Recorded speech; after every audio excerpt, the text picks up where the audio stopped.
बिस्मिल्लाहिर्रहमानिर्रहीम। अस्सलाम वालेकुम स्टूडेंट्स, जमात सोएम। आज हम जिस सबक की पढ़ाई करेंगे वो है आँख मचोली। आँख मचोली जो है वो एक खेल का नाम है जो बच्चे जो हैं बहुत शौक़ से खेलते हैं। इसके खेलने का तरीका ये होता है कि एक बच्चे की आंखों पर पट्टी बांध दी जाती है और वो अपने साथियों को पकड़ता है। जैसे ही एक साथी पकड़ा जाता है फिर उस बच्चे की आंख पर पट्टी बांध दी जाती है और फिर वो बाकी साथियों को पकड़ता है। इसके खेलने का तरीका यहाँ पे इस सबक में भी बहुत तफसील से बताया हुआ है। आपने इस सबक को बहुत अच्छे से पढ़ना है। थोड़ा सा सबक मैं आपको पढ़ के सुना देती हूँ। इस सबक में इस खेल के अलावा और भी बहुत से खेलों का जिक्र किया गया है, लेकिन ख़ास तौर पर आँख मचोली इसलिए बताया गया है कि इसको मुख्तलिफ़ सूबों में मुख्तलिफ़ नाम से बुलाया जाता है। वो आप जब सबक पढ़ेंगे तो आपको पता चलेगा कि किस सूबे में हम इसको किस नाम से बुलाते हैं।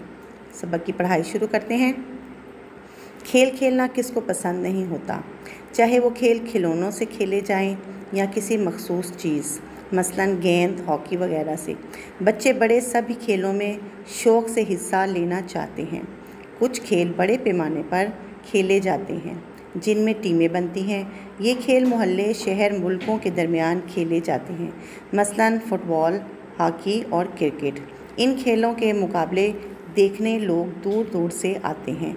ये खेल टीवी और इंटरनेट पर बराह रास्त भी दिखाए जाते हैं। बाकी सबक की पढ़ाई आपने खुद से करनी है। बाकी तफसील जो है वो आँख मचोली के हवाले से है। अपना बहुत ख्याल रखिएगा। अल्लाह हाफ़िज़।